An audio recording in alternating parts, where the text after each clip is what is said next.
So hello friends, welcome back our YouTube channel Focus on Study.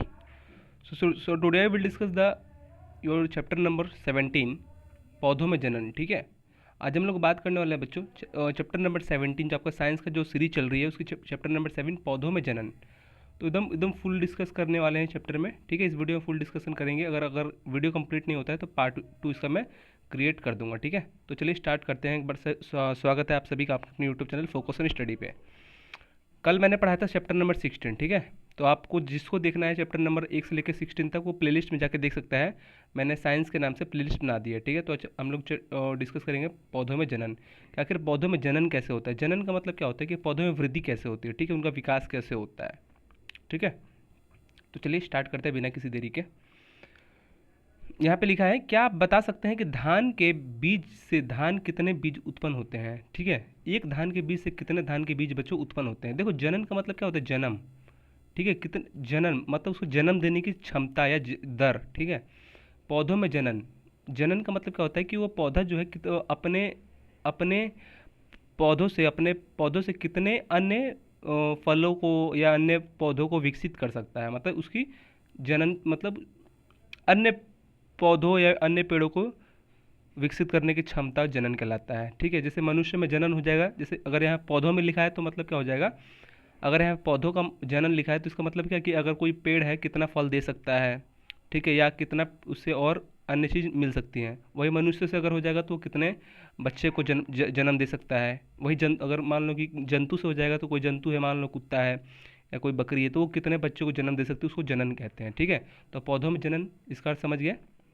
यहाँ लिखा है, क्या आप बता सकते हैं कि धान के एक बीज से धान के कितने बीज उत्पन्न हो सकते हैं। तो देखो जनन का मतलब क्या, वही कि एक चीज़ से अगर मान लो कि जैसे एक मनुष्य है, एक मनुष्य से उसका बच्चा फिर होता है, फिर उसका बच्चा फिर होता है, फिर इसके दो चार बच्चे होते हैं, फिर इसके भी बच्चा होता है, फिर इसके दो चार बच्चे, ऐसी ये जनन की प्रक्रिया है। ठीक है, तो वैसे पेड़ पौधों में जनन की प्रक्रिया होती है। तो वही पूछ रहा है कि एक धान के बीज से कितने बीज जो है उत्पन्न हो सकते हैं बच्चों। ठीक है, वो जनन की प्रक्रिया कहलाती है।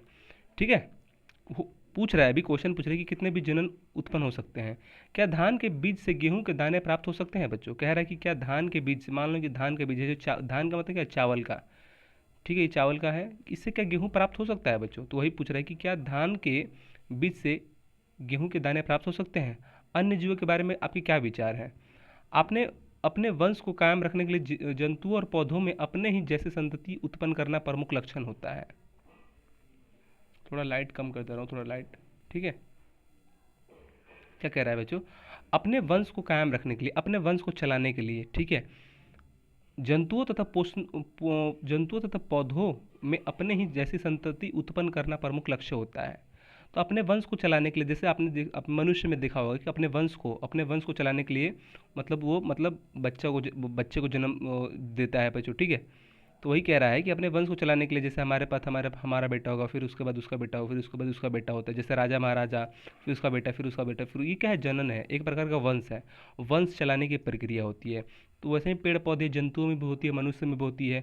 जनकों द्वारा संतति उत्पन्न करना और जन्म देना जनन कहलाता है बच्चों। ठीक है, जनकों द्वारा मतलब जो जो नर होते हैं, नर मतलब जो मेल होते हैं, मनुष्य जो होते हैं, उनके द्वारा क्या कह रहा है, जनकों द्वारा संतति उत्पन्न करना अथवा जन्म देना जनन कहलाता है बच्चों। ठीक है, तो जनन किसे कहते हैं समझ गए, जो जनक होता है, जो जन्म देता है उसे जनन कहते हैं। ठीक है, संतति द्वारा उत्पन्न अथवा जन्म देना जनन कहलाता है। ठीक है, तो जनन की प्रक्रिया समझ गए, जनन किसे कहते हैं, मैंने समझा दिया आपको।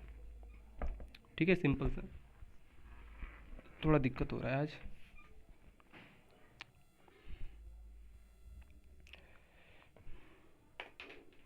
नेक्स्ट है, तो जन्म दे समझ गया ना, वो कोई जंतु भी हो सकता है। जनन कौन देता है, फीमेल देती है, फीमेल। ठीक है, नारी।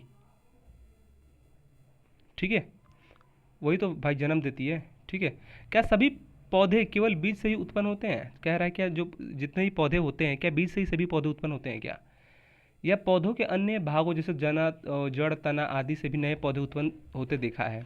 तो बच्चों हम लोग आगे पढ़ेंगे, डिस्कस करेंगे। यहाँ पे पौधे सिर्फ जड़ से विकसित नहीं होते, वो तना से विकसित हो सकता है बच्चों। ये प्रक्रिया है, ये पद्धति अब आ गई है, पहले नहीं पता था लेकिन अब आ गई है। ठीक है, तो अभी क्वेश्चन बस सिंपल सा क्वेश्चन पूछा है कि क्या पौधों के बीज के अलावा, क्या पौधों के बीज से ही पौधे उत्पन्न होते हैं, या पौधों के अन्य भाग जैसे जड़ तना आदि से नए पौधे उत्पन्न हो सकते हैं बच्चों। तो नए पौधे जो हैं बिना जड़ के बिना बीज के भी उत्पन्न हो सकते हैं बच्चों, कॉलम के द्वारा। जैसे कोई फूल है मान लो गुलाब का, तो इसको काट के अगर मान लो कि एक टहना में काट के अगर यहाँ पे दूसरा पेड़ अगर इसमें चिपका दोगे और बांध दोगे उसको, तो फिर नया फूल खिल जाएगा, एक गुलाब का, एक तरफ मेहंदी वगैरह का वो अन्य अन्य फूल भी खिल सकता है अगर कलम लगा दिए तो उसको, ठीक, कलम लगाना कहते हैं, अभी दिखाऊंगा आपको आगे, इस चैप्टर में दिया गया है, ठीक है।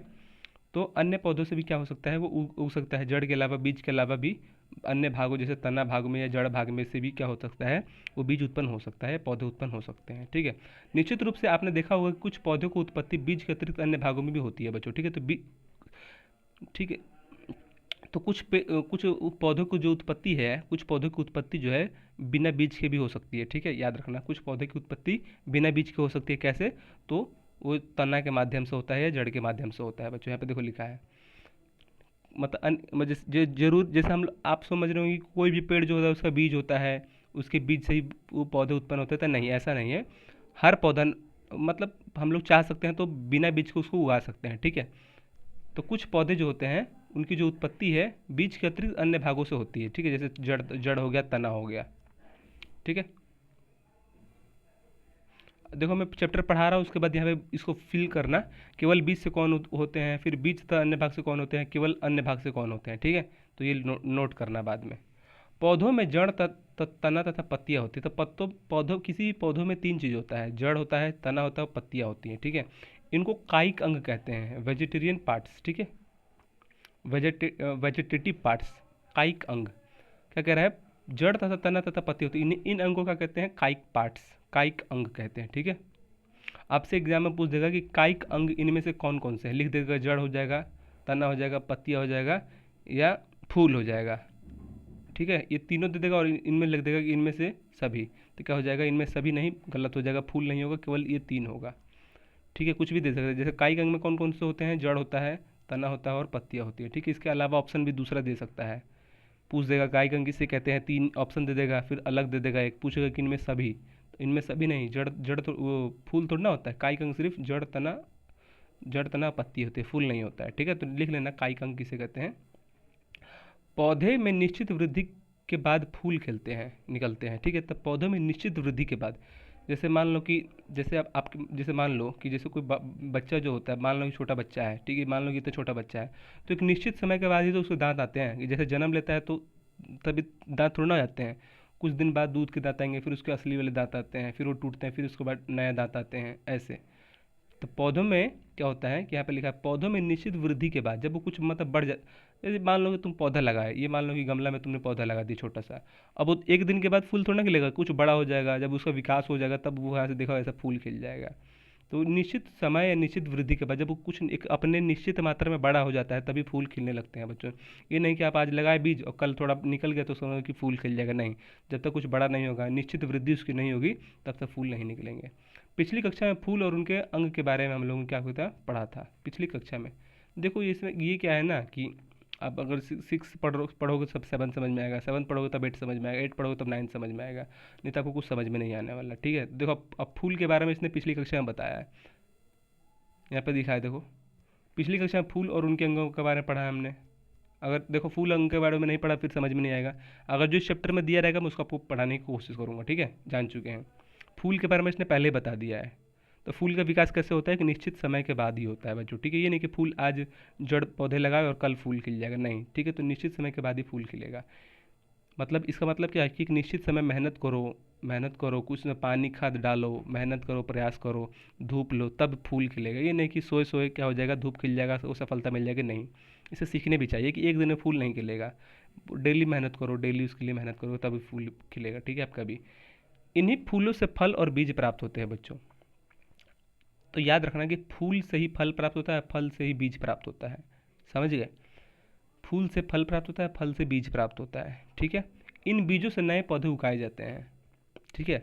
इन बीजों से क्या होता है कि नए पौधे उगाए जाते हैं, ठीक है।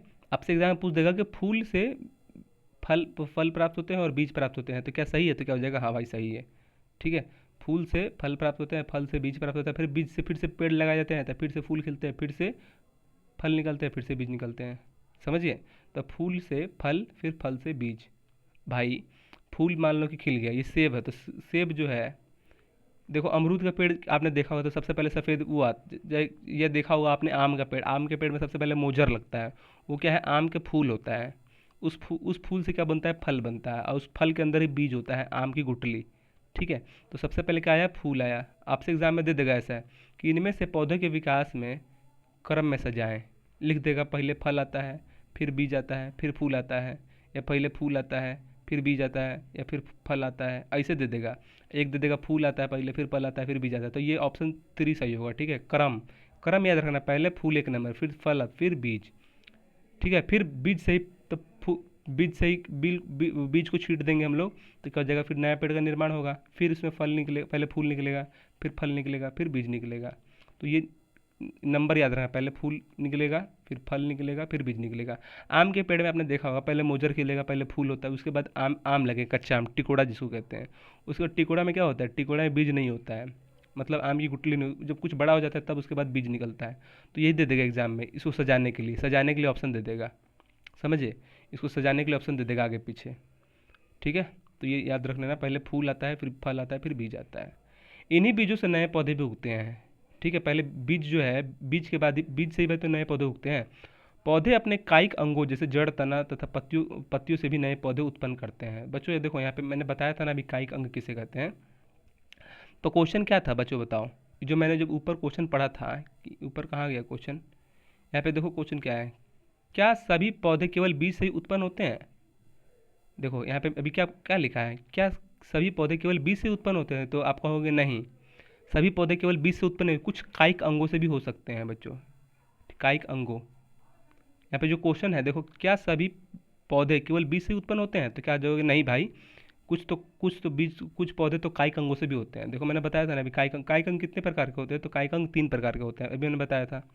ये देखो, कायिक अंग, जड़ तथा तना तथा पत्तियां जो है कायिक अंग कहलाता है। ठीक है, और ठीक है, कायिक अंगों से भी, जड़ तना पत्ती से भी क्या होते हैं, नए पौधे उत्पन्न हो सकते हैं। ठीक है, आपसे एग्जाम में पूछ भी सकता है ये, कि केवल फूल फल और बीज से ही, कि लिख देगा केवल बीज से ही नए पौधे प्राप्त होते हैं, तो क्या हो जाएगा, गलत हो जाएगा। नए पौधे कायिक अंगों से ही प्राप्त हो सकते हैं, जड़ तना और पत्ती से ही प्राप्त हो सकते हैं। ठीक है, केवल बीज से ही, केवल बीज से क्या हो जाएगा, नए पौधे प्राप्त नहीं होंगे। कायिक अंग कौन है, लिख देखो, ऐसे शॉर्ट नोट्स बनाना है, जैसे मैंने ज्योग्राफी पढ़ा दिया और साइंस पढ़ा दिया। ठीक है, टोटल पढ़ाने वाला हूँ ठीक है, जगह सामाजिक विज्ञान आर्थिक पढ़ा दिया, तो आपको सबके पता है, सबका नोट्स होना चाहिए आपके पास। ठीक है, नोट्स रहोगे तभी उसको बार बार रिवीजन कर पाओगे, बार बार वीडियो थोड़ा ना देखोगे आपसे, समझे, वीडियो देखोगे तो बार बार टाइम खराब होगा। तो क्या करोगे कि पहले पता है, अपने पहले पढ़ लो तुम, पहले तुम पूरा पढ़ लो, उसके बाद वीडियो देखो। ठीक है, पहले एक बार पढ़ लो तुम, उसके बाद वीडियो देखो। ठीक है, एक बार बस जल्दी जल्दी रिवीजन कर लो, ऐसा ही आधा एक घंटा में। उसके बाद वीडियो देखो, वीडियो जब देखोगे तो सब समझ में आएगा। अब वीडियो देख को उसमें तुरंत, अगर वीडियो देख के तुरंत नोट्स बना लो। पहले क्या करो कि वीडियो के साथ साथ भी नोट्स बना सकते हो। तो मान लो कि अगर 10 समझे, नोट्स जरूरी है। सही देखो, नोट्स अगर तुम्हारा बना रहेगा, मान लो कि इस चैप्टर पढ़ा रहा हूँ, ये चैप्टर अगर आप नोट्स बना रहेगा, तो क्या करोगे कि वीडियो को बार बार थोड़ा ना देखोगे, जब सुबह उठोगे तो ये 2 पेज को रिवीजन कर लोगे ना, ये 2 पेज को रिवीजन कर लो तो पूरा ये चैप्टर आपका, जो चैप्टर नंबर कितना है, चैप्टर नंबर 17 है, वो खत्म हो जाएगा। ठीक है, जैसे हर चैप्टर का नोट्स रहना चाहिए, 1 2 4 पेज में जितना भी आप बना सकते हो, हर चैप्टर का नोट्स होना चाहिए आपके पास, तभी आपको रिवीजन भी कर पाओगे, नहीं तो बार बार वीडियो थोड़ा ना देखोगे। मैं तो क्या करता हूँ कि हर चैप्टर का नोट्स बना लेता हूँ, हर चैप्टर का नोट्स बना, सोने से पहले उसको पढ़ के सो जाता हूँ, और डेली इसको पढ़ के सोऊंगा, याद हो जाएगा और समझ में भी आएगा कॉन्सेप्ट कैसे होगा, कि हाँ भाई, केवल बीज से ही पौधे प्राप्त नहीं होंगे, कायिक अंगों से भी पौधे प्राप्त हो सकते हैं, ऐसे लिखता हूँ। नोट्स अपनी भाषा में बनाओ, लिख लो कि केवल ऐसे अपने भाषा में। मैंने पढ़ा दिया यहाँ पे कि कायिक अंग से क्या होते हैं, कायिक अंग से भी, जड़ तना पत्ती से भी नए पौधे उत्पन्न हो सकते हैं। अब तुम इसको अपने भाषा में कैसे लिखोगे नोट्स में, कि कायिक अंग से भी, कायिक अंग, यहाँ पे लिख लो कायिक अंग, कायिक अंग। अब यहाँ पे ऐसे लिख दोगे, तना लिख दोगे, जड़ लिख दोगे, अब पत्ती लिख दोगे, ऐसे कायिक अंग यहाँ पे ऐसे करके, जड़ तना और पत्ती ऐसे लिख सकते हो। फिर यहाँ पे लिखोगे, फिर नेक्स्ट लिखो सकते हो कि कायिक अंगों से नए कायिक अंगों से भी नए पौधे प्राप्त हो सकते हैं, केवल बीज से प्राप्त नहीं होते हैं। ऐसे समझे, ऐसे नोट्स बनाओ अपने अपने लैंग्वेज में। तुम फिर याद रखोगे, फिर ठीक है। और फिर जब मान लो कि 17 नंबर का नोट्स तुम रिवीजन कर रहे हो, तो उसको बुक भी लेके बैठो, फिर बुक में भी टिक लगा दो वहाँ पे। ऐसे नोट्स सिर्फ ही नोट्स नहीं पढ़ना, उसके साथ बुक भी पढ़ना है, समझे। मान लो कि जो कुछ बुक में छूट गया, नोट्स कब बनाते हैं पता है, एक दो बार जब पढ़ लो ना बुक को, तब नोट्स बनाना, ठीक है। एक दो बार जब पढ़ लो, इसको रिवीजन कर लो, उसी समय नोट्स बना लो। तो नोट्स साथ साथ बना भी सकते हो, नहीं भी बना सकते हो। और जब नोट्स को रिवीजन करो तो बुक के साथ पढ़ो। अब मान लो कि तुमने अपने नोट्स में ये बनाया है, आपसे बच्चों मैं सबको कह रहा हूँ, मान लो कि तुमने ये जो अपने पॉइंट जो है नोट्स में लिखा है, अभी जो ये अपने जो नोट्स में ये जो पॉइंट है, ये वाला पॉइंट जो तुमने लिखा है, जब इस पॉइंट को पढ़ो तो इसमें देखो कि भाई हाँ ये लिखा है कि नहीं लिखा है, कुछ छूटा तो नहीं है, कुछ अगर माइंड में नहीं है तो उसमें लिख लूँगा, फिर से नोट्स में लिख लूँगा, ऐसे समझे। सिर्फ नोट्स एक दो बार पढ़ लो, उसके बाद बुक छोड़ दो, उसके बाद सिर्फ नोट्स नोट्स रिवीजन करते रहो। पहले एक दो बार में क्या करो कि बुक्स प्लस नोट्स, ठीक है। ये मान लो कि बुक हो गया तुम्हारा, और ये प्लस नोट्स हो गया। ये 17 नंबर चैप्टर का बुक है, ये 17 चैप्टर का क्या होगा तुम्हारा नोट्स है। जब पढ़ो तो इसको साथ मिला मिला के पढ़ो, हाँ भाई ठीक है ऐसे। और उसके जब दो चार बार ये जब नोट्स पढ़ लो, बुक साथ पढ़ लो दो चार बार, उसके बाद सिर्फ नोट्स पढ़ो, बुक को छोड़ दो, ऐसे, ठीक है। हर चक्का चैप्टर तुम्हारा तो इतना अच्छे से पढ़ा दिया हूँ मैंने, समझे। तो समझ गए, चलो कोई बात नहीं, अगर नहीं समझ में आया तो कोई बात नहीं, सीख जाओगे। चैप्टर जो क्लास 8 में जाओगे तो मैं तो पूरा पढ़ाऊँगा ही, ठीक है। तो पौधे दो पर क्या लिखा है कि जड़ पौधे तो पत्ती और तना से भी क्या होते हैं, कायिक अंग से भी पौधे जो हैं प्राप्त हो सकते हैं, ठीक है। इस तरह हम देखते हैं कि पौधे दो प्रकार का जनन क्रिया करते हैं, संतति करते हैं और संतति उत्पन्न करते हैं। आइए इन विधियों को जानें। जनन के प्रकार। तो पौधे मैंने कभी क्या बताया, ये पौधे जो हैं बच्चों, अभी मैंने आपको बताया था, पौधे जो हैं एक क्या होते हैं, कायिक अंग से भी उत्पन्न कर सकते हैं, और एक बीज से और जड़ से भी उत्पन्न कर सकते हैं, ठीक है। तो दो प्रकार हो गया। तो देखो यहीं पे लिखा है जनन के प्रकार, एक अलैंगिक और एक लैंगिक, ठीक है। अब हम लोग पढ़ेंगे जनन के प्रकार कितने होते हैं, कि मतलब पौधे जो हैं वो कैसे उत्पन्न कर सकते हैं, कितने प्रकार से उत्पन्न कर सकते हैं। तो पहला है लैंगिक, अलैंगिक, और दूसरा है लैंगिक। तो अलैंगिक जनन, ठीक है, एसेक्सुअल रिप्रोडक्शन, ठीक है। अलैंगिक जनन में पौधे बीजों के ही नए पौधे उत्पन्न करते हैं। अभी हम लोगों ने पढ़ा ना, देखो अभी हम लोगों ने पढ़ा कि पौधे जो है कायिक अंगों से भी क्या हो सकते हैं, उत्पन्न कर सकते हैं। और एक हम लोगों ने पढ़ा कायिक अंग में कौन आता है, देखो कायिक अंग में बीज नहीं आता है, कायिक अंग में सिर्फ तीन चीज़ आता है, जड़ आता है, तना आता है, पत्ती आता है। तो कायिक अंगों के माध्यम से भी क्या हो सकता है कि पौधे जो हैं नए पौधे को उपजा सकते हैं या उत्पन्न करवा सकते हैं। और एक है दूसरा दूसरा कौन सा है, बीज से भी उत्पन्न हो सकता है। बीज से ही तो तुम्हारा गेहूँ वगैरह या मक्का वगैरह उत्पन्न होता है। तो कायिक अंग एक हो गया और एक बीज हो गया, ठीक है। तो अब देखो इसी को मतलब जैसे कायिक अंग हो गया, एक बीज हो गया, तो इसी को नाम दे दिया गया है वैज्ञानिकों के द्वारा, एक लैंगिक और एक अलैंगिक, ठीक है। पद्धति वही है, मैंने अभी जो बताया कायिक अंग और एक बीज, तो इसका बस नाम दे दिया गया है, एक अलैंगिक और एक लैंगिक, ठीक है। तो देखो यहाँ पे लिखा है अलैंगिक जनन में पौधे बीज से ही नए उत्पन्न करते हैं। मतलब क्या हुआ, वो कायिक अंग वाला नहीं है ये, ठीक है। अभी मैंने बताया था कायिक अंग होता है, एक बीज वाला होता है, तो जो बीज वाला ही के नाम क्या है, अलैंगिक जनन, समझे। उसका मतलब एक नाम होता है, कि जैसे नाम होता है तो अच्छा लगता है, विज्ञान में अगर नाम नहीं रहेगा तो क्या होगा, कुछ भी संभव नहीं है। तो वही लिखा है कि जब बीज के द्वारा जब पौधे उत्पन्न होते हैं तो उसे कहते हैं अलैंगिक जनन, ठीक है, एसेक्सुअल रिप्रोडक्शन। कायिक प्रबंधन में एक प्रकार का लैंगिक जनन ही तो है, जिसमें पौधों के जड़, पत्तियां, कली जैसे कायिक भागों में नए पौधे उत्पत्ति होती हैं। क्या लिखा है, कायिक प्रबंधन एक प्रकार अलैंगिक जनन ही तो है, ठीक है। कायिक प्रबंधन एक प्रकार का अलैंगिक जनन ही तो है, जिसमें पौधे के जड़, तना, पत्ती, कली जैसे कायिक भागों से नए पौधे उत्पन्न होते हैं। कायिक भागों द्वारा जनन होने के कारण इसे कायिक प्रबंधन भी कह सकते हैं, ठीक है। तो लिखा है कायिक अंगों, देखो अलैंगिक जनन जिसमें जनन पौधे बिना बीज के नए उत्पन्न करते हैं बच्चों, ठीक है। अब जो मैंने बताया था यहाँ पे देखो, कायिक अंग में क्या होता है, जड़ होता है, तना होता है, पत्ती होती है, इसमें बीज नहीं होता है बच्चों, ठीक है। आपसे एग्जाम में पूछ देगा कि कायिक अंगों में इसमें से कौन सी उपस्थित होते हैं, तो क्या हो जाएगा, दे देगा जड़, तना, पत्ती और बीज, तो क्या हो जाएगा, पाक मुद के जड़ पे मार के आ जाना, क्या हो जाएगा, ऑप्शन डी हो जाएगा, बीज। ठीक है, लिख देगा कायिक अंगों में इनमें से कौन उपस्थित होते हैं, लिख देगा जड़ हो जाएगा, तना हो जाएगा, पत्ती हो जाएगा, इनमें से सभी, तो क्या हो जाएगा, इनमें से सभी। यहाँ पे देखो लिखा है कायिक अंग। ठीक है, तो कायिक अंग में कौन सा उपस्थित नहीं रहता है, बीज। ठीक है, याद कर लेना, कायिक अंग में जड़, तना और पत्ती होते हैं, केवल बीज नहीं होते हैं। ठीक है, तो वही लिखा है अलैंगिक जनन में पौधे बिना बीज के जब होते हैं, जब पौधे का निर्माण बिना बीज के होता है तो उसे अलैंगिक जनन कहते हैं, या जनन भी कह सकते हैं बच्चों। ठीक है, मैंने अभी बताया था कायिक प्रबंधन। कायिक मतलब क्या होता है कि जड़ तना और क्या लिखा है, जड़ तना और क्या लिखा है यहाँ पे, जड़ तना और पत्ती। ठीक है, तो नोट कर लेना। अलैंगिक जनन को क्या कहते हैं, कायिक प्रबंधन कहते हैं। दोनों का एक ही नाम है। कायिक कायिक प्रबंधन दे देगा या अलैंगिक जनन दे देगा एग्जाम में आपके। जिसमें पौधे में जड़, तना, पत्ती और कली जैसे भागों में नए पौधे उत्पन्न होते हैं, इसमें क्या होता है, बीज का मतलब यूज नहीं होता है। अलैंगिक जनन में बीज का यूज नहीं होता है। बिना बीज के जो पौधे उगते हैं उसे कहते हैं अलैंगिक जनन या कायिक प्रबंधन या कायिक। ठीक है, यहाँ पे देखो मैंने बताया था ना अभी, कायिक अंग, कायिक अंग। ठीक है, तो अलैंगिक जनन किसे कहते हैं, इसमें क्या होता है, अलैंगिक जनन में क्या होता है कि बिना बीज के पौधे उगते हैं, किसके द्वारा, जड़ के द्वारा, पत्ती, कली या कायिक अंगों के अन्य भागों से। ठीक है, नए पौधे उत्पन्न होते हैं। तो समझ गए ना। जैसे ये गुलाब है, आपने देखा होगा, मैंने भी बहुत यूज़ किया है आपने। जैसे ये गुलाब है, तो गुलाब में क्या करते हैं, गुलाब के जब पौधे लगाते हैं तो क्या करते हैं, इसको तना को काट देते हैं बीच में से, फिर ये जो है ये डंडी से में जोड़ देते हैं, तो फिर नया फूल खिल जाता है यहाँ पे, समझे। तो उसे कहते हैं कायिक या अलैंगिक जनन। यहाँ पे देखो लिखा है अलैंगिक जनन, जिसमें बिना बीज का यूज होता है, पौधे का निर्माण जब होता है, तो बिना बीज के पौधे जब निर्माण होते हैं तो उसे कहते हैं अलैंगिक जनन। जैसे गुलाब का कलम, समझे, गुलाब का कलम ऐसे ही उपजता है बच्चों। ठीक है, क्या होता है, बिना बीज के। मुनगा सहजन का पौधा कैसा लगता है, चर्चा करें। नींबू या अमरूद के कलम तैयार करने की विधि का पता लगाएं।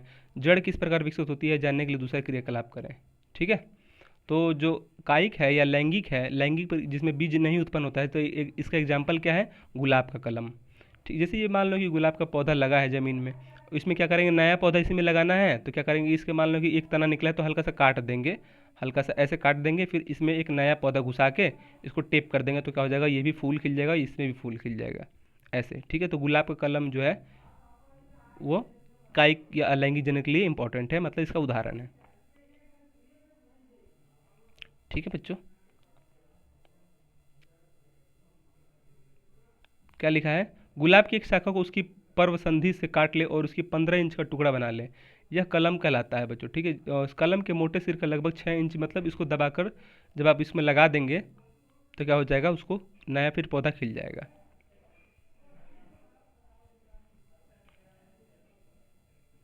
क्या लिखा है, क्रियाकलाप 3, मनी प्लांट के टहनी में 20-30 सेंटीमीटर कलम बना ले। मनी प्लांट भी इसका एग्जाम्पल है। जल से में भरे पारदर्शी बोतल में डालकर छोड़ दे और प्रतिदिन प्रक्षेपण करते रहें। उसमें क्या परिवर्तन होता है बच्चों, ये होता है। ठीक है, हमने फूलों की कलियों को देखा है जिसमें फूल खिलते हैं। इन कलियों के अलावा पत्तियों के कक्षा में भी कलियां होती हैं, कायिक कली कहलाता है। क्या लिखा है, हमने फूल की कलियों को देखा है जिसमें फूल खिलते हैं। इन कलियों के अलावा पत्तियों के कक्षा में भी कलियां होती हैं जो कायिक कली कहती हैं और अंकुरन के रूप में विकसित होती हैं। कला में एक छोटा तना होता है जिसके चारों ओर उपस्थित पत्तियों और दूसरे को ढक देते हैं, कायिक छोड़ो, ये इंपॉर्टेंट नहीं है आपके लिए। ठीक है, एक आलू को लेकर 2 या 3 टुकड़े कट ले। ध्यान रहे कि पर्व संधि आंखें क्षतिग्रस्त ना हो। देखो बच्चों, जो ये है, ये जो आलू है, ये आलू का आँख होता है, इसको काटा नहीं जाता है। ठीक है, इसी में से क्या होता है, अगर मान ये ठीक, ये आलू का बीज है, समझे, आलू का कायिक परिवर्तन मतलब बिना बीज के हो रहा है बच्चों। ठीक है, बिना बीज के कायिक प्रबंधन का मतलब क्या होता है, जिसमें बिना बीज का खेती हो, समझे। तो कायिक प्रबंधन, देखो जो आलू है, इसमें आलू निकला रहता, आपने देखा होगा किसी किसी में निकला रहता है हरा हरा, उसको हम लोग तोड़ के सब्जी बनाते हैं। तो क्या है, जब आलू जब बोते हैं तो इसको ऐसे काटेंगे, समझे, दोनों ये रहना चाहिए, ये नहीं रहेगा तो क्या हो जाएगा, इसकी खेती नहीं हो पाएगी। तो वही कह रहा है, देखो पर्व संधि मतलब आँखें, नोट इसको कह सकते हैं। अब इन टुकड़ों को मिट्टी में दबा दें, नियमित पानी डालते 8 से 10 दिनों के बाद मिट्टी में हटाकर उन टुकड़ों को देखें और इसके परिवर्तन के बारे में अपने साथियों के साथ चर्चा करें। तो क्या हो जाएगा, 10 दिन बाद देखोगे तो उसमें क्या हो, थोड़ा खिला रहता है, मतलब पौधे आने लगते हैं इसमें, आलू के पेड़ में। ऐसे ही गन्ने का होता है। ठीक है, कायिक इसका भी होता है। तो कायिक में कौन कौन से एग्जाम्पल हो गए, हम लोगों ने पहले पढ़ लिया क्या, कायिक में गुलाब पढ़ लिया एग्जाम्पल में, फिर गन्ना हो गया, फिर क्या हो जाएगा, आलू हो गया इधर। इस तरह हल्दी, अदरक, गन्ना आदि पौधे लगाए जाते हैं। अपने नज़दीक के किसी भी किसान से खेती के बारे में अधिक जानकारी प्राप्त कर सकते हैं। ठीक है, तो हल्दी जो हो गया, अदरक हो गया, गन्ना हो गया, पौधे जो हैं आलू हो गया, ठीक है, गुलाब हो गया, इस सब के पौधे जो हैं किसके द्वारा किया जाता है? अलैंगिक जनन के द्वारा। ठीक है, मतलब जिसमें बीज का उपयोग नहीं होता है। ठीक है, इसमें अलैंगिक जनन जिसमें बीज का पौधे उपयोग नहीं होता है। लैंगिक जनन क्या होता है? लैंगिक जनन में आप तो समझ ही गए हैं, जिसमें बीज का उपयोग होता होगा उसको लैंगिक जनन कहते होंगे, और ये पढ़ने वाले हैं आगे। ठीक है, तो आलू, गन्ना, हल्दी, अदरक, गन्ना, इस समय क्या होता है कि लैंगिक जनन होता है जिसमें बीज का उपयोग नहीं होता है। ठीक है, बायोफ्राम के पत्ते किनारे कांच की कलियां होती हैं और इन पत्तियों के नाम जगह पर गिरती हैं। पत्ते कलियां नए पौधे उत्पन्न करती हैं। ठीक है, यहाँ पे लिखा लिया है बायो बायो बायो ब्रायोफाइलम की पत्तियां के किनारे खींच में कलियां होती हैं। जब इनकी पत्तियां नम जगह पर गिरती हैं तब अब प्रत्येक कलियां नए पौधे उत्पन्न करती हैं। चलो हम लोग पढ़ते हैं। लेयरिंग विधि। कुछ पौधों में जेली जैसे बेली, चमेली, गेंदा आदि के नए पौधों के लिए लेयरिंग विधि का भी उपयोग किया जाता है। पौधे की किसी शाखा को मिट्टी में दबा दिया जाता है और उस स्थान को मिट्टी से रखा जाता है। 15-20 दिन के बाद मिट्टी में दबे भाग पर जड़ निकलने लगती है। मुख्य तने की ओर मिट्टी से दबे हुए भाग के नज़दीक काटकर अलग कर लेता है और 15-10 दिन के बाद उसे सदन से उखाड़कर जहाँ लगाना उसे लगा दिया जाता है। जैसे बेली, चमेली, गेंदा जो फूल हैं वो लेयरिंग विधि में काम आते हैं। क्या करते हैं? इनके जो पौधे को क्या करते हैं लेयरिंग विधि में क्या होता है, इनके पौधे को किसी शाखा को मिट्टी में दबा दिया जाता है। लेयरिंग विधि का मतलब क्या होता है? अभी हम लोग पढ़ रहे हैं अलैंगिक विधि, बच्चों अलैंगिक जनन पढ़ रहे हैं। ठीक है, जिसमें बीज का उपयोग नहीं होता है। अभी बताओ, मैंने अभी एक भी बीज का उपयोग बताया था? अभी नहीं बताया। तो एक होता है लेयरिंग विधि, अलैंगिक जनन में भी होता है एक लेयरिंग विधि। ठीक है, अलैंगिक विधि में ये होता है एक लेयरिंग विधि जिसमें भी बीज का उपयोग नहीं। इसे कायिक अलैंगिक जनन का उदाहरण है। ठीक है, विधि है मतलब इस जो ये पौधा है, इस पौधे को उत्पन्न करने की जो विधि है उसे कहते हैं लेयरिंग विधि। ठीक है, ये किसके अंतर्गत आएगा? बिना बीज वाले में। ठीक है, जिस कायिक में आएगा। ठीक है, कायिक में या अलैंगिक में। कायिक या अलैंगिक तो एक ही नाम है ना, तो कायिक में कह सकते हैं, अलैंगिक में कह सकते हैं, लेकिन इसको जो उपजाने की विधि है वो है लेयरिंग विधि। ठीक है, आप गड़बड़ वो होपलेस मत होना। विधि का उपयोग इसमें क्या करते हैं? पहले एक बायोफ्राइम का पौधा लेते हैं, ये पत्ती लेते हैं, उसको 10-15 दिन मिट्टी में डालते हैं, उसको ढक देते हैं और नमी रखते हैं, हल्का पानी उनी देके गीला रखते हैं हल्का सा। ठीक है, और उसमें 10 दिन 15 दिन बाद देखते हैं कि जड़ आ जाता है। जड़ आ जाता है, फिर क्या करते हैं? जब जड़ आता है तो फिर उसी जहाँ पे लगाना होता है उसको डाल देते हैं और फिर वहाँ पे क्या होता है कि पौधे खिल जाते हैं। ठीक है, तो हम लोगों ने पढ़ लिया लेयरिंग विधि। आपसे एग्जाम में पूछ भी लेगा कि लेयरिंग विधि में ऑब्जेक्टिव में पूछ देगा, ये पूछेगा कि लेयरिंग विधि किसे कहते हैं। तो लेयरिंग विधि में क्या होता है कि बायोफ्राइम के, आप एग्जाम में ऐसे ही तो लिख सकते हो, अपने से लिख सकते हो कि बायोफ्राइम के पत्ते को जब 10-15 दिन के अंदर इस विधि में डाल दिया जाता है और उसको नम रखा जाता है। उसके बाद क्या करते हैं? उसको हटा के फिर अन्य जहाँ जहाँ पे लगाना होता है फिर उसका उपयोग किया जाता है। समझे? उसको लेयरिंग विधि कहते हैं। ये सब क्या है? बिना बीज वाले। ठीक है, मुकुलन। अब हम लोग नेक्स्ट पढ़ने वाले हैं प्रक्रिया मुकुलन। ईस्ट एक कोशिकीय जीव है। इसका उपयोग बेकरी उद्योग में बिस्किट, केक, डबल रोटी उत्पादन में किया जाता है। यदि इसे पर्याप्त भोजन उपलब्ध हो तो कुछ ही समय में तेजी से जनन करने लगता है। ठीक है, तो यहाँ पे देखो लेयरिंग किया जा रहा है। यहाँ पे सबसे पहले यहाँ पे एक जड़ लगाया गया था। उसके बाद देखा कि कुछ दिन के बाद जब जड़ आने लगा, देखो यहाँ पे कुछ दिन जड़ आने, उसके बाद अन्य जगह पे इसको लगा दिया गया। ठीक है, तो सबसे पहले क्या करता है लेयरिंग विधि में? क्या किया जाता है लेयरिंग विधि में? सबसे पहले एक पत्ता को तोड़ को 10-15 दिन रखा जाता है। उसके बाद जब जड़ आने लगता है तो फिर वहाँ से उखाड़ के जहाँ पे लगाना होता है वहाँ पे लगा दिया जाता है और उसके बाद क्या होता है कि वहाँ पे नया पौधा खिल जाता है बिना बीज वाले। ठीक है, इसको बस मिट्टी में दबाना होता है। नेक्स्ट पढ़ने वाले मुकुलिन। ईस्ट एक कोशिकीय जीव है। इसका उपयोग बेकरी उद्योग, जो ईस्ट है उसका उपयोग किस में करते हैं? बिस्किट में करते हैं, केक में, डबल रोटी में। इसका बेकरी उद्योग मतलब जो जितने भी खाने वाले हैं, बिस्किट हो गया, केक हो गया, डबल हो गया, रोटी हो गया, उसमें उपयोग किया जाता है। यदि इसे पर्याप्त पोषण उपलब्ध हो तो कुछ ही समय में तेजी से जनन करने लगता है। कुछ ही दिन में क्या होता है कि तेजी से बढ़ने लगता है। किसके द्वारा? मुकुलन प्रक्रिया के द्वारा। ठीक है, तो ईस्ट किस में काम होता है? बिस्किट में काम, बिस्किट बनाने का। देखो यहाँ पे ईस्ट लिखा है, ईस्ट में मुकुलन। पहले छोटा था, फिर कुछ दिन बाद बड़ा होगा, फिर कुछ दिन बाद बड़ा होगा, फिर कुछ दिन बाद बड़ा होगा। तो ऐसे क्या हुआ? देखो यहाँ पे धीरे धीरे बढ़ रहा है, किसी बिना बीज के द्वारा। ठीक है बच्चों, ये सब क्या है? अलैंगिक जनन है, जिसमें बिना बीज का उपयोग किया जाता है।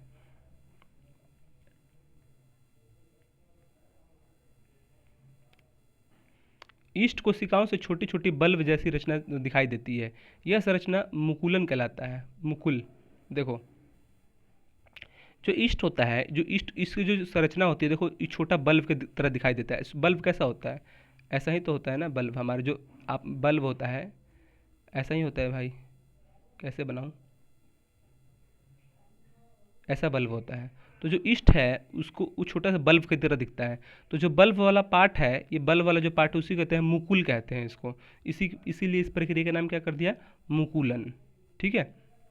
ईस्ट में याद रखना, ईस्ट में क्या होता है कि देखो पहले इसमें कुछ नहीं था, फिर उसके बाद बढ़ गया, फिर इसमें भी एक बढ़ गया, फिर इसमें दो बढ़ गए। देखो ऐसे ये जो क्या मुकुलन हो रहा है, ईस्ट का मुकुलन। ये जो बल्ब जो ऊपर बढ़ते जा रहा है, देखो ये बढ़ गया, ये बढ़ गया, फिर इसमें दो हो गए, इसको कहते हैं मुकुल।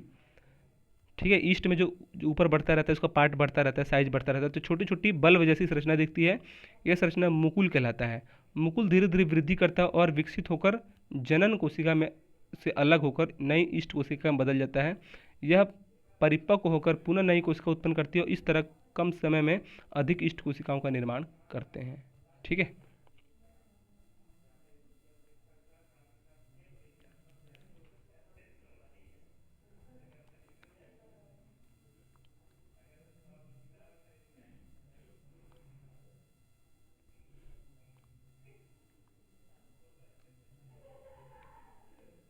ठीक है। अब हम लोग पढ़ने वाले खंडन।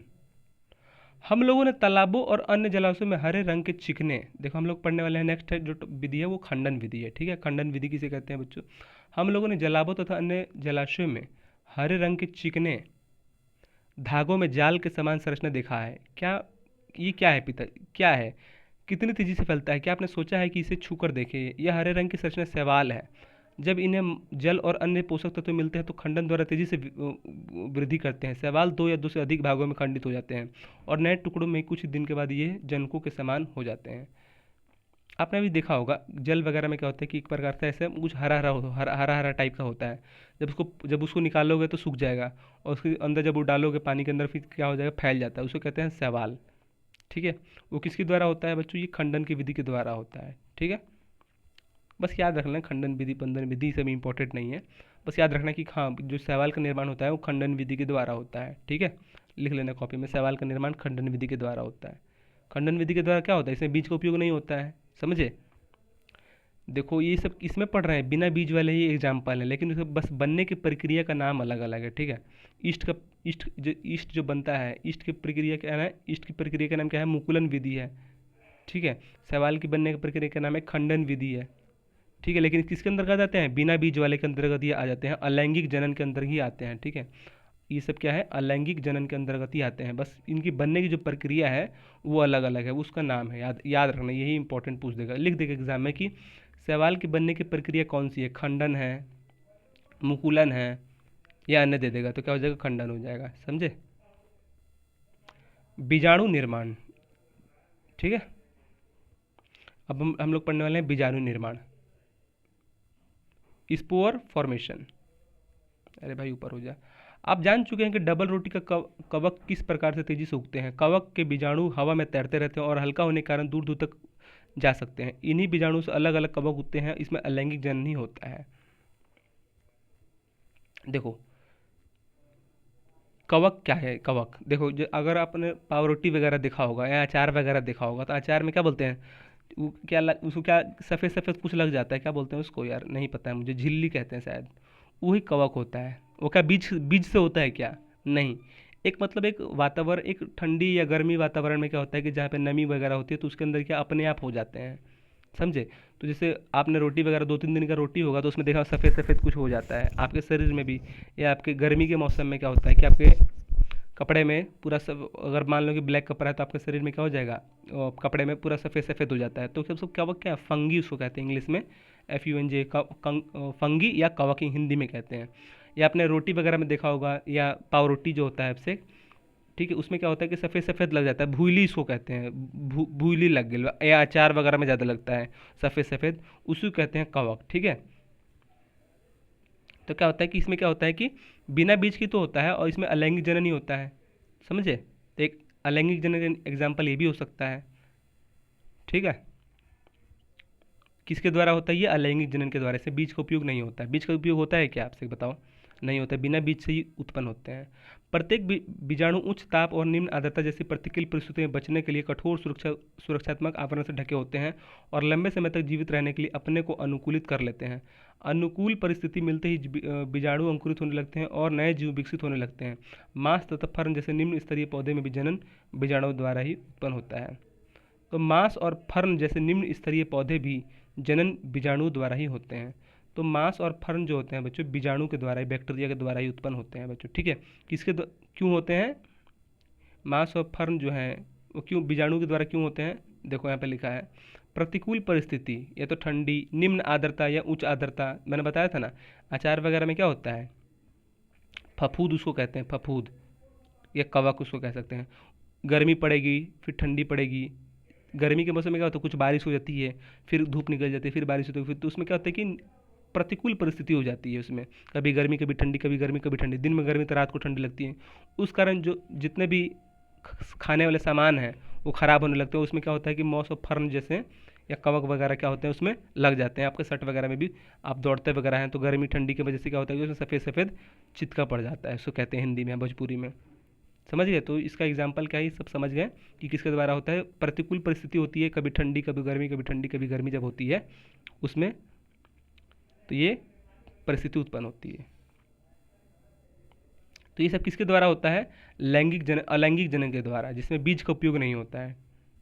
अभी हम लोगों ने पढ़ा अलैंगिक जनन, अब हम लोग पढ़ेंगे लैंगिक जनन जिससे बीज के उपयोग होता है। तो ये सारा एग्जाम्पल लिख लेना अपने कॉपी में, ठीक है। अब से भेजना फिर हमारे पास इस जितना भी होता है बीजाणु निर्माण की, बीजाणु थे, बैक्टीरिया थे, तो बीजाणु निर्माण भी आपसे एग्जाम में पूछ देगा कि बीजाणु निर्माण की प्रक्रिया बताएं। तो लिख लेना कि बीजाणु निर्माण की प्रक्रिया अलैंगिक क्रिया के द्वारा होती है। अलैंगिक क्रिया वो होती है जिसमें बीजों का उपयोग नहीं होता है। फिर लिख देना कि आर्द्रता क्या होती है, प्रतिकूल परिस्थिति जब रहती है तो ये बीजाणु की प्रक्रिया उत्पन्न होती है। प्रतिकूल परिस्थिति का मतलब क्या होता है कि कभी ठंडी कभी गर्मी, कभी ठंडी कभी गर्मी। आपने नहीं देखा है, गर्मी के मौसम में कभी बारिश हो जाएगी, फिर अचानक ठंडी पड़ जाएगी, हवा आ जाएगा, आंधी आ जाएगा।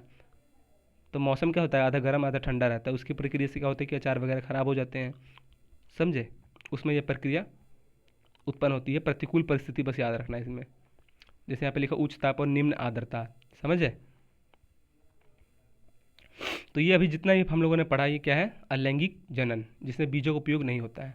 अब हम लोग पढ़ेंगे चैप्टर से, यहाँ पे लिखा है लैंगिक जनन, सेक्सुअल रिप्रोडक्शन, जिसमें बीज का उपयोग होता है, जिसके माध्यम से हम लोग बीज डाल के पौधे को उत्पन्न करते हैं। अभी हम लोग जितना पढ़ा था, अभी ऊपर हम लोगों ने ये सब पढ़ा था लैंगिक जनन, इसमें बीजों का उपयोग नहीं होता है, ठीक है। इसमें बीजों का उपयोग नहीं होता है। अब हम लोग पढ़ेंगे लैंगिक जनन, जिसमें बीजों का उपयोग होता है। बीजों के माध्यम से क्या होता है कि पौधे विकसित होते हैं, समझे? लेकिन एक बार, ठीक है, बीजों के माध्यम से क्या होते हैं, ये पौधे विकसित होते हैं। जितने भी ऊपर पढ़ाया था मैंने, बीजों के माध्यम से पौधे विकसित होते हैं भाई। अगर गुलाब का पेड़ रहेगा ही नहीं तो तुम कैसे करोगे, उसमें कलम कैसे लगाओगे, समझे? तो लैंगिक जनन। अब तक हमने पौधों में जड़, तना और पत्तियों के से होने वाली क्रियाओं के बारे में जानकारी प्राप्त की, परंतु बीज भी तो पौधों के ही अंग होते हैं। क्या वे पौधों की जनन क्रिया करते हैं? हाँ भाई, करते हैं। पौधों में बीजों का निर्माण किस प्रकार होता है, क्या आपने कभी सोचा है? आइए इसके निर्माण की प्रक्रिया जाने। अब हम लोग पढ़ेंगे पौधों में बीज के निर्माण कैसे होता है बच्चों। देखो, पिछली कक्षा में बता चुका है कि फूल का निर्माण कैसे होता है। इसलिए आपको छठा क्लास की बुक पढ़नी पड़ेगी, लेकिन हम लोग छठी क्लास की तो बुक नहीं पढ़ेंगे।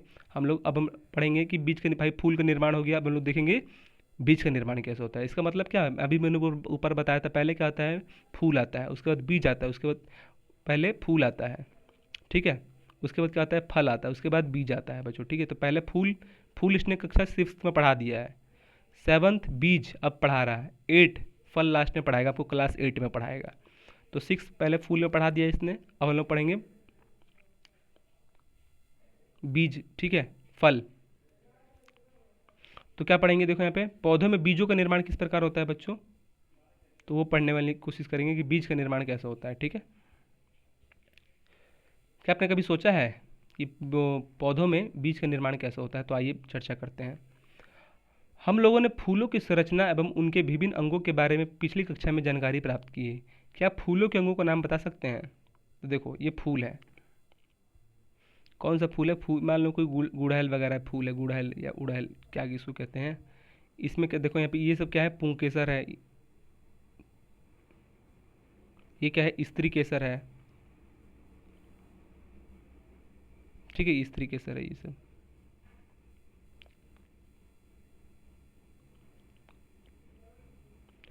हम लोगों ने फूलों की संरचना और उनके विभिन्न अंगों के बारे में पिछले कक्षा में बात की थी। क्या फूलों के अंगों का नाम बता सकते हैं? उड़हल, भिंडी, बैगन आदि के फूलों में उनके विभिन्न अंगों को पहचानिए और अलग अलग चित्र बनाइए।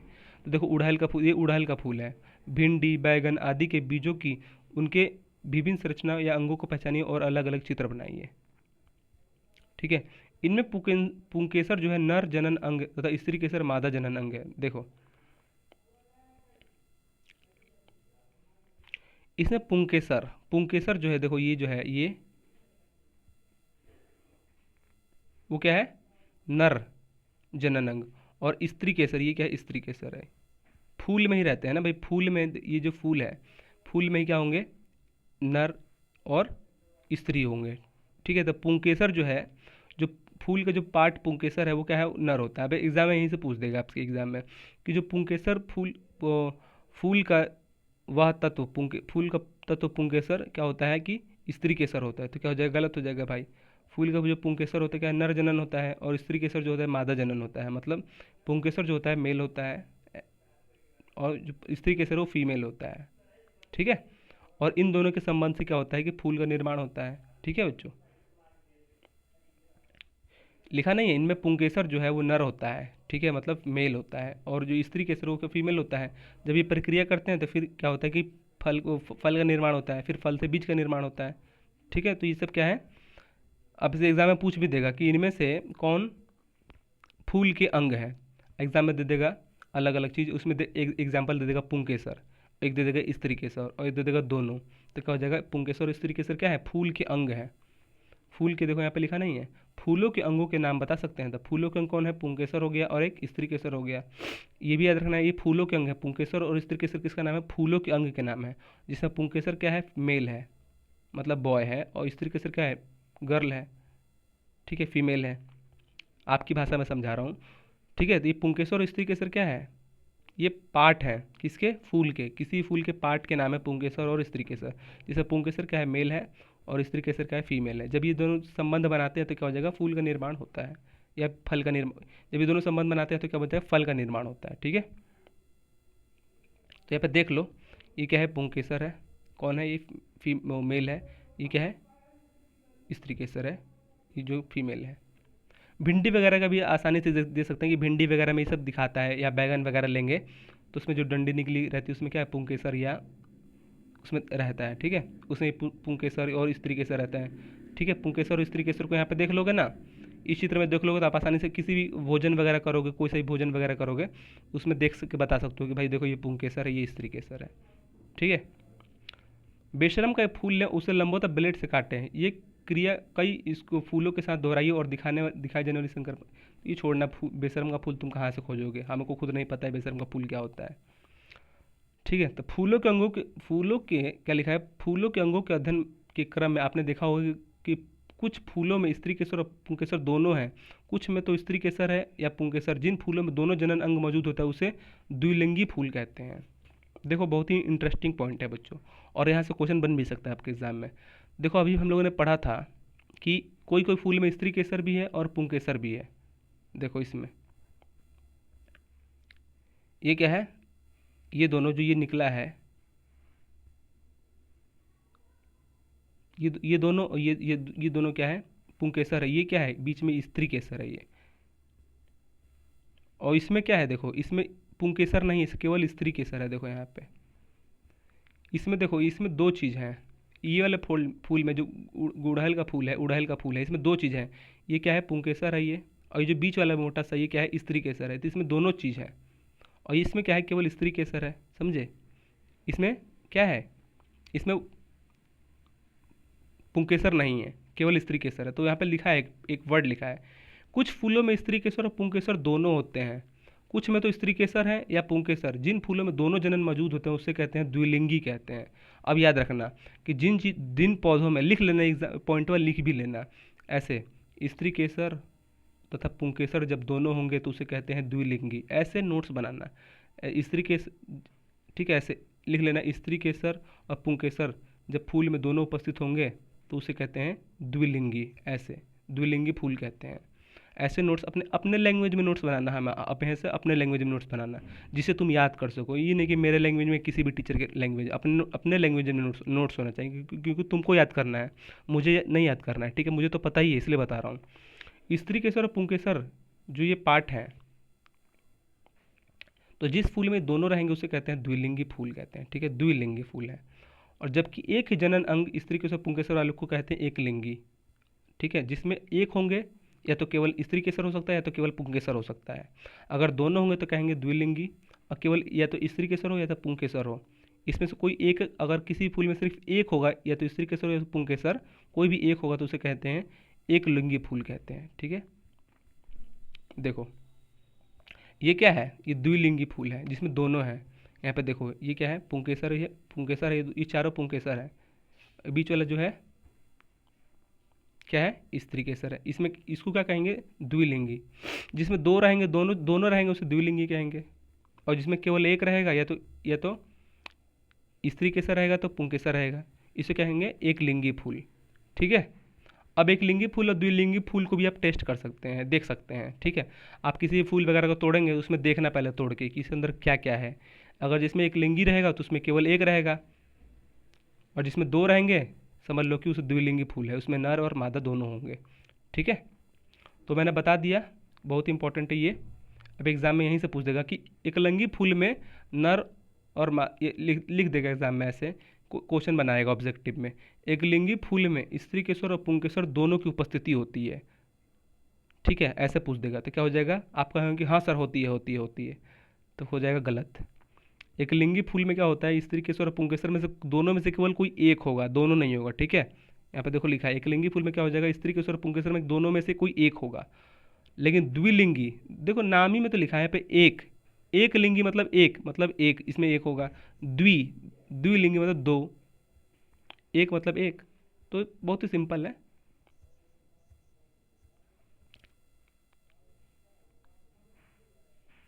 ठीक है,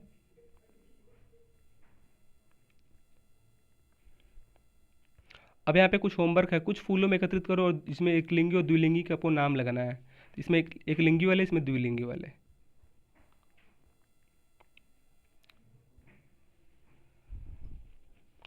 अब देखो यहाँ पे, अब बताओ पुंकेसर, पुंकेसर क्या है, वो मेल है। तो पुंकेसर के ऊपर पराग कोश होते हैं, ठीक है, तो नोट कर लेना, पुंकेसर के ऊपर पराग कोश होते हैं, इनमें पराग कण रहते हैं। तो पुंकेसर क्या है, मैंने अभी बताया था, देखो ये पुंकेसर क्या है, पुंकेसर ये क्या है बच्चों, ये मेल है पुंकेसर, ठीक है। तो वही कह रहा है कि, ठीक है, अभी बता, आपको पता तो चल गया पुंकेसर और स्त्री केसर। स्त्री केसर मतलब जो स्त्री है, और पुंकेसर जो पुरुष है। देखो स्त्री केसर, ये क्या लिखा है, स्त्री केसर मतलब क्या, ये स्त्री है। और पुंकेसर, यहाँ पे लिखा है पुंकेसर, पुंकेसर मतलब पू मतलब पुरुष, और स्त्री मतलब स्त्री, ये मेल और ये फीमेल। तो कह रहा है पुंकेसर के ऊपर पराग कोष होते हैं, इनमें इनमें पराग कण रहते हैं, ठीक है। ये नर्म युग्मक युग्मक बनाते हैं। स्त्री केसर के अंडाशय में एक या अधिक बीजाणु होते हैं और मादा युग्मक बनाते हैं। तो फूल में क्या रहता है, फूल में पुंकेसर मतलब एक पार्ट होता है, इसमें क्या होता है, पराग कण होते हैं, इसके ऊपर पराग कण होते हैं। देखो यहाँ पे लिखा है पुंकेसर के ऊपर परागकोश होते हैं और इनमें परागकण होता है। देखो ये क्या है, पुंकेसर, पुंकेसर के ऊपर क्या रहता है, देखो यहाँ परागकोश रहता है। देखो पुंकेसर के ऊपर परागकोश होते हैं और इसके अंदर क्या होते हैं, परागकण।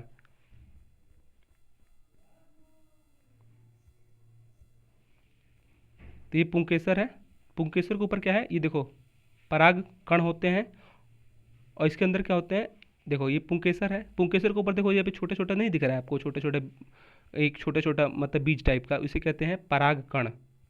क्या कहते हैं भाई इसको, पराग कोश। देखो अभी बताया गया था चित्र में, देखो फिर से बता रहा हूँ, जूम कर दिया है मैंने। ये पुंकेसर, पुंकेसर के ऊपर क्या रहता है, पराग कण रहता है, पराग कोश, इसको कहते हैं पराग कोश। पुंकेसर को जो ऊपर देखो ये भी छोटा छोटा पार्ट, ये इसे कहते हैं परागकोश। इसके अंदर क्या होता है, परागकण होता है। ठीक है, अब यहाँ पे उल्टा सीधा भी ऑब्जेक्टिव बना देगा कि परागकोण होता है कि परागकोश होता है। तो याद रखना कि पुंकेसर के जो ऊपर है, जो ये वाला पार्ट है, ये पार्ट जो है ना छोटा छोटा, तो पुंकेसर के ऊपर है ये भाई। पुंकेसर किसे कहते हैं, डंडी को तो पुंकेसर कहते हैं। और पुंकेसर के जो ऊपर है ये है परागकोश। और इसके जो अंदर बीज वगैरह होते हैं उसे कहते हैं परागकण। ठीक है, नोट कर लेना अपने कॉपी में, अच्छे से चित्र बना लेना, अपने अपने लैंग्वेज में लिख भी लेना कि पहले रहता है पुंकेसर के ऊपर क्या रहता है, ये परागकोश रहता है, फिर इसके अंदर क्या रहता है, परागकण रहता है। यहाँ पे देखो, अब यहाँ पे लिखा भी है, पुंकेसर के ऊपर क्या रहता है, परागकोश रहता है, फिर उसके अंदर क्या रहता है, परागकण रहता है। अभी आपको मैंने जूम करके बता भी दिया, फिर से जूम कर दे रहा हूँ, देख लो, डाउट नहीं रहना चाहिए। ये पुंकेसर है, पुंकेसर के ऊपर देखो ये छोटे छोटे देखो, चार नहीं है भाई, इसमें देखो दो है, इसमें इसमें एक है, इसमें भी एक है। तो पुंकेसर है ये, पुंकेसर क्या है, एक पार्ट है ये कौन सा, पुंकेसर किसे कहते हैं, मेल को कहते हैं ना भाई। तो पुंकेसर किस में रहता है, मेल के ऊपर जो है, मेल के ऊपर जो ये छोटे छोटे पार्ट जो दिख रहा है, इसे कहते हैं परागकोश। और इसके अंदर रहता है परागकण। ठीक है, आपसे एग्जाम में पूछ देगा कि परागकोश के अंदर परागकण रहते हैं, तो क्या हो जाएगा, सही हो जाएगा। और इसका उल्टा भी दे देगा कि परागकण के अंदर परागकोश होते हैं, तो क्या हो जाएगा, गलत हो जाएगा। तो याद करना कि पुंकेसर के ऊपर रहते हैं परागकोश और परागकोश के भीतर रहते हैं परागकण। ठीक है, तो नोट कर भी लेना, ये अपने कॉपी में लिख भी लेना कि पहले रहता है पुंकेसर के ऊपर परागकोश रहते हैं और परागकोश के अंदर या भीतर रहते हैं परागकण। और जो पराग पुंकेसर होते हैं वो क्या होते हैं, मेल होते हैं। और ये क्या है, ये जो बीच में अंडा से जैसा है ये फूल का, उसको कहते हैं स्त्री केसर। ठीक है, स्त्री केसर क्या कहते हैं, ये फीमेल है। ठीक है, तो क्या है, पुंकेसर, पुंकेसर के ऊपर क्या रहती है, परागकोश रहते हैं और परागकोश के भीतर रहते हैं परागकण। तो इतना मैंने पढ़ा दिया। ठीक है, ये नर युग्मक बनाते हैं, मेल जिमेट्स। ठीक है, तो आपको बताया था कि जो पुंकेसर होता है वो क्या होता है कि नर युग्मक होता है। स्त्री केसर के अंडाशय में एक या एक अधिक बीजांड होते हैं जो मादा युग्मक बनाते हैं, लेकिन लैंगिक जनन की प्रक्रिया में नर युग्मक मादा युग्मक से बीजांड मिलते हैं और इन फलस्वरूप जिन संरचना का निर्माण होता है वह युग्मनज कहलाता है। ठीक है, तो लिखा है कि स्त्री केसर के अंडाशय में या एक से अधिक बीजांड बनाते हैं जो मादा युग्मक बनाते हैं। ठीक है, लैंगिक जनन प्रक्रिया में नर युग्मक मादा युग्मक से बीजांड मिलते हैं, इसके फलस्वरूप जिन संरचना का निर्माण होता है युग्मनज कहलाता है। देखो,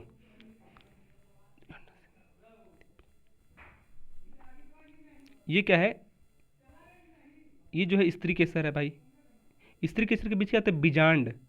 ये जो पुंकेसर है वो भाई नर है, जो नर है वो नर युग्मक बनाएगा। याद नोट करना, जो नर है वो नर युग्मक बनाएगा। ये जो है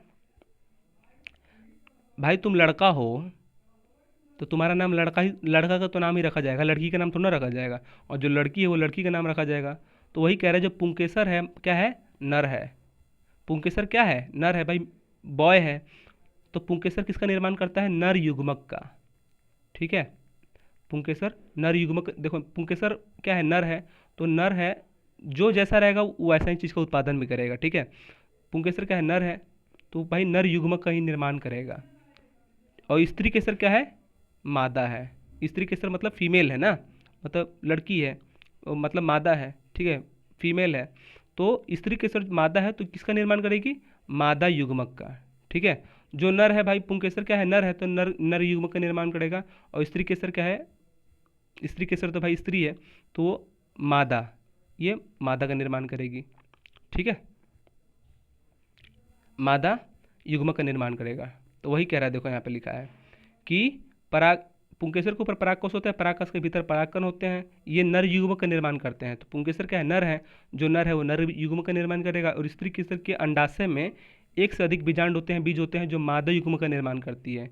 तो जो स्त्री है वो मादा, मतलब जो बच्चे को जन्म देता है उसको कहते हैं मादा युग्मक। ठीक है, तो स्त्री केसर क्या है, स्त्री भाई बच्चे को जन्म देती है तो मादा युग्मक का निर्माण करेगी। समझ गए, जो नर है वो नर युग्मक का निर्माण करेगा और जो स्त्री है वो मादा युग्मक का निर्माण करेगा।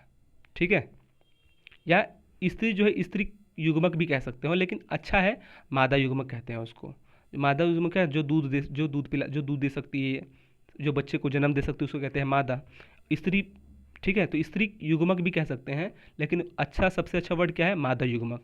समझिए, जो नर है बच्चों, जो पुंकेसर है वो नर युग्मक का निर्माण करेगा, क्योंकि पुंकेसर नर है। स्त्री केसर क्या है, स्त्री है, तो वो मादा युग्मक या स्त्री युग्मक का निर्माण करेगा। जब इन दोनों में जब आपस में संबंध होता है, मतलब जब आपस में जब मिलन होता है, नर युग्मक और मादा युग्मक का जब सम्मेलन होता है, तो इसमें वह युग्मनज का निर्माण कहलाता है बच्चों। वो क्या कहलाता है, युग्मनज कहलाता है। ठीक है, जो इस संरचना का निर्माण होता है और इस संरचना से जो बनता है युग्मनज बनाता है। पराग कोश से पराग कणों का स्थानांतर वर्तिकाग्र तक कैसे पता, ये पता करें। चलो ये कल पढ़ाऊंगा मैं आपको, ठीक है। तो समझ गए, अभी मैंने आपको बताया कि नर युग्मक और मादा युग्मक से जो चीज़ बनता है उसे कहते हैं युग्मनज। ठीक है, वो युग्मनज कहलाता है। ठीक है बच्चों, नर युग्मक और मादा युग्मक से जो चीज़ बनता है, देखो ये क्या है, नर युग्मक, ये है मादा युग्मक। इसको किसने दिया है, नर युग्मक ये है, इसको किसने दिया है बताओ, इसको तो पुंकेसर ने दिया है, क्योंकि पुंकेसर नर है तो भाई नर युग्मक का निर्माण करेगा। इसको किसने दिया है, इसको दिया है स्त्री केसर ने, तो ये है मादा युग्मक। तो जब इन दोनों में आपस में जब संबंध होता है तो इसमें एक नया चीज़ का निर्माण होता है, उसे कहते हैं युग्मनज।